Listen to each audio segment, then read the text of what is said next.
So I recently made a post on the community tab saying how I think the stage looks like a bow and arrow to me, and this comment stood out, basically saying that the white horseman had a bow and arrow, and when I checked it was true. But what also stood out to me was that we've went through 3 of the horses already: the pale horse, which is the disco ball horse, the white horse, which later turned black, making that the 3rd horse since the Lipizzaner changes from black to white, or as they say, the horse is really gray. And what I also noticed was how the horse transitioned the opposite way this time, going from white back to black, rather than how it is where the black horse turns white. And I still feel like that is a message in itself of her basically reversing or going back to what once was, by her making the white horse the original birth color again. And I feel like she's using the horses to represent history in a way of saying it was originally black and rewritten as white. So this a reminder. And if you didn't catch when the horse fully went black, it was the first day of the tour when Parkwood posted this picture after the tour countdown. And I already expressed that the horse was transitioning, but I also thought about how the art book was pushed back until it was close to the tour start date. And I think that this picture being in the art book was a part of the reason of not wanting us to see it until it was revealed the day of the tour. And I also think that the next flag she'll be using is the Black American Heritage flag, because I feel like the flags are making up who she is and what represents her, which is another reason why I feel like she called CC the Beyoncé album, because her albums are mixed genre, making the category Beyoncé, with evidence being her using that same mixed genre style she uses for her albums. And I think if people reacted to this trilogy the same way they reacted to Cowboy Carter saying that it doesn't fit the category that it's in, then I feel like Beyoncé would have said that this trilogy is a Beyoncé trilogy. And in my opinion, this whole trilogy is like self-titled but just bigger, with it having multiple albums instead of one whole album. And I even said in a previous video that these albums have similarities to self-titled, even adding how she talked about the rollout of self-titled and how it aligns to what I think she's doing now.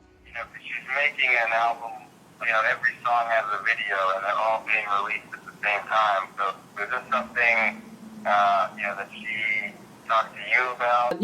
To be honest, this is the first I hear of this. With my theory being a visual album, but the visuals being Act 4, which to me would be a great way to end this trilogy off. And I also predict that they could drop between 2028 to 2029. But to me, these albums represents Beyoncé. And going into self-titled, we know that it's about Beyoncé now going into Cowboy Carter, and how we know that it was supposed to come first, with it being the starting point of the entire trilogy. And you will notice now that we're going into her family history. Also looking back at self-titled, you have to look in the past, and self-titled is from that past. And the only difference in CC is that she's also adding the reclamation of Black history that they're still trying to erase today. But if Renaissance originally was supposed to come as Act 2, then we know that Renaissance would have been the transition into Act 3. And in my house, when Beyoncé says Renaissance New Revolution, to me it was like she was saying this was the Renaissance as in rebirth, so now let's transition into the revolution. And that song being a single separate from the album would have been the bridge going into Act 3, and how the house that she keeps showing is red on top of the word revolution being in red as well. But I also want to point out that her walking out of the door, and as you can see from the door, the house is red, but it also looks like she walked out of the house in the Verizon commercial. And the only difference is that the door is black, and when she puts the house on the screen, it also looks like it could be black. But I pointed out in one of the other videos that the same red door in this teaser was the same red door from the set displayed in the lyric video of Amen. But her also naming the song My House and her walking out of the house, in which fans say that is when she gets abducted. And if you really pay attention, then you will see that the red Cadillac also matches the house. And I covered that as well in one of the other videos, and how the red car ties into Act 3 and connects to Elvis, which be also included in the interludes as well. But I also noticed in this interlude where she's driving past a theater, and if you look closer, you can see a red figure in the booth with a black cowboy hat. Some fans say it could be the aliens that abducted her, and others think that it could be the echoes, but the up-close picture in this tweet looks like it could be a red alien. And I also could see the other perspective as well, like even though an echo is sound related, it's also repetition, so these figures being carbon copies of each other, and this also being music related related doesn't sound too far off to me. But what I also noticed was that the red figures in these photos are different than the one in the booth, because these are in a group, and the one in the ticket booth is alone. And second, because the one in the ticket booth is wearing a black cowboy hat, and the others are wearing red ones, and it also looks like they are connected to the figures' heads. But what also caught my eye was how in that same video where they're performing and how the red light is shining on the dancers, it almost makes them look like one of the red figures, even them wearing black hats like the one in the booth. And if you go back to the Verizon commercial, they're wearing red and their faces are also covered like the red figures, and that's everyone except B. And I actually think that these are her dancers, because I think that this is her dance, Captain Amari. But going back to the topic of the Black American Heritage flag, I said this flag specifically because it's the colors of what Act 3 will be, with her also showing the red and black colors all throughout the Cowboy Carter tour as well, but because it represents Black Americans, so it would only make sense for B to transition from a regular American flag to a Black American flag going into the revolution. And her also saying, "This house was built with blood and bone and it crumbled, yes it crumbled," made me realize why she made the house red, because it's a representation of the bloodshed from African American people. And the goal of the flag is to serve as a reminder of the struggles endured and the progress made throughout Black American history, while at the same time serve as a symbol of hope for the future, with the red representing the rich bloodshed for freedom, justice, and human dignity, while black signifies pride in our pigmentation and race, and the gold representing the intellect, prosperity, and peace, and the blunted Moorish boarding sword centered within the golden wreath symbolizes leadership, strength, resilience, and the ability to cultivate the earth. And on top of the flag, matching the same colors she teased on the tour, Cowboy Carter is also the golden era, so it aligns right into the black and red theme. But as I talked about in the last video, something told me to look up who created it, and I found out that it was made by two black men by the name of Melvin Charles and Gleason T. Jackson. And so that then led me to look up when it was created, only to come across it being created in 1967. And if you watched my Elvis Red Cadillac theory video, then you would know that I broke this date down and how it correlated to Elvis from the same year on the license plate of the Cadillac. But going back to the stage, what really shocked me was when I pointed out that the stage also looked like it could be a bow and arrow, and how it's almost like the star is what's being shot, making me ultimately think of it as a shooting star, but finding out that the White Horseman had one. And this being a White Horse era was all the evidence I needed until I seen this comment not too long after on a post when I predicted that Beyoncé was going to be using the American flag on the screen of the Cowboy Carter tour, since she used the pride flag in Renaissance, and also because that has been the flag she used throughout this era, even on the album cover itself. But that comment reminded me of my flag theory, and an idea popped in my head to look up the last horse, which is the red one, to see what weapon the Red Horseman was using, since the other comment pointed out the bow and arrow, and the Red Horseman indeed carried a sword. And this idea came up because of the sword in the middle of the Black American Heritage flag, and this also was evidence of my prediction probably being correct. And this really made me believe my theory of her using the American Heritage flag as the next flag she'll display for Act 3, and also because the red horse is the last one that she'll be using. And this is also my prediction of the last vinyl concept, right along with my prediction of what I think the next perfume bottle could look like if there is one announced in October and dropped in November, because of that date pattern I showed y'all before. Or it could be the original color of the Statue of Liberty, which is a reddish brown color. And speaking of the Statue of Liberty, going back to how she transitioned the horse, I also think that that is what she is doing with the Statue of Liberty as well. By making her the black woman she originally supposed to be, she also gave her braids, and that's another reason why I think B announced this tour using the picture of her having braids. But also the statue is cracking and it later breaks, and now she's gold. And that also makes you go back to Amen and how she ends the album and the show off with that song, all while the statue is being brought out, when she says, "The statues they made were beautiful, but they were lies of stone."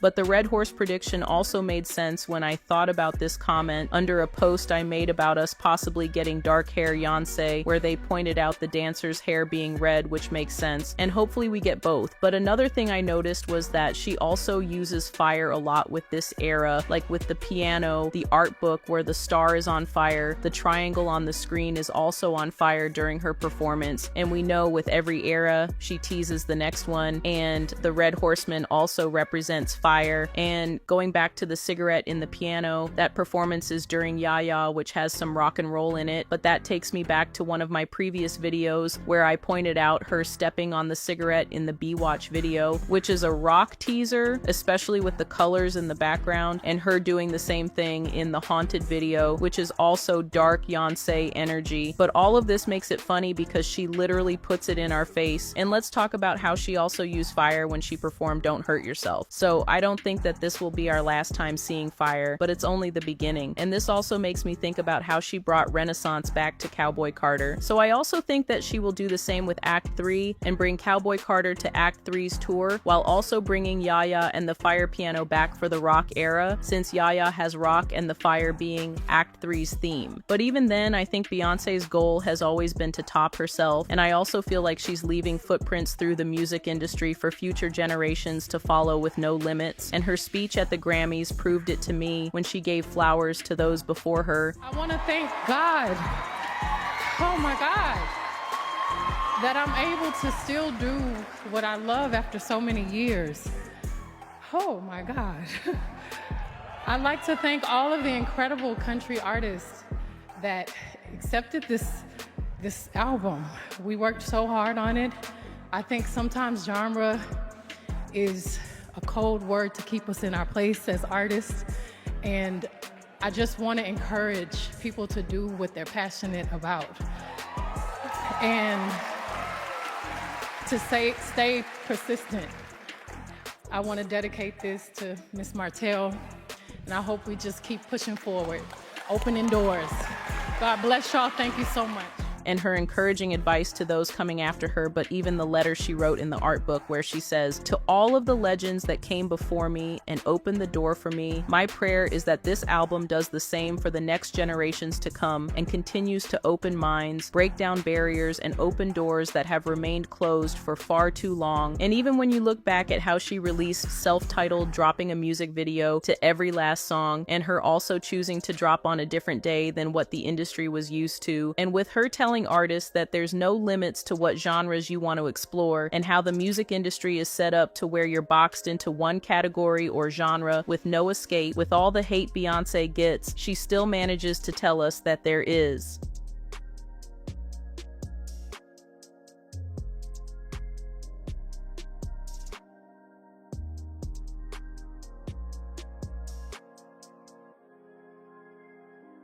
A hill I have died on before and will forever die on is that I believe Beyoncé is by a long shot the best artist of our generation.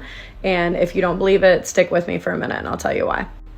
My undergraduate degree is from one of the top art schools in the country, and I was an art history minor. And the reason that I think Beyoncé is so important is because I best understand her work from an art background. I do not believe that she is just a pop artist. She packs so much historical reference, so much religious iconography, so much understanding of music history into her work that, I mean, it takes a huge appreciation for those things to fully wrap your head around what she's doing. And I'm not even claiming that I fully wrap my head around what she's doing all the time, but what I do pick up is genius every single time.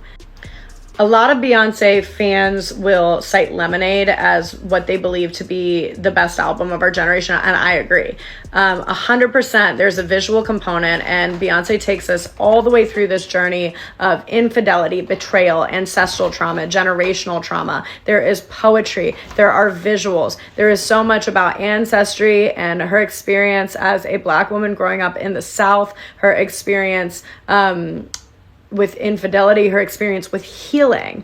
And my undergrad degree is in art, but my graduate degree is in counseling. I have never seen a better representation of a healing journey than that album, before or since, right? And I'll never forget taking one of my professors the DVD because he made an offhand comment about Beyoncé being a pop artist. This was my favorite professor, and I think he really just hadn't listened to a lot of her music.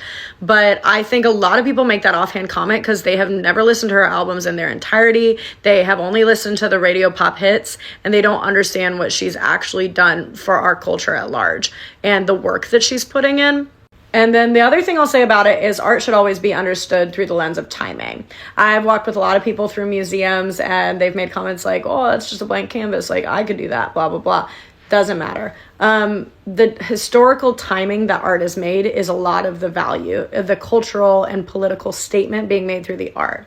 A great example is the ready-made movement in art. Marcel Duchamp was an artist who started signing ready-made objects that were made by someone else and putting them on pedestals. And the most famous example is a urinal that he signed and put on a pedestal. Now, of course, anybody could sign a urinal and put it on a pedestal today, but at the time he was asking a very important question about what art is, what qualifies as art. If I take the pieces and put them together into sculpture, is it different than me deciding the sculpture is art? Are artists only painters? And that question was politically important, and that's why he's famous, okay? Beyonce's timing is impeccable.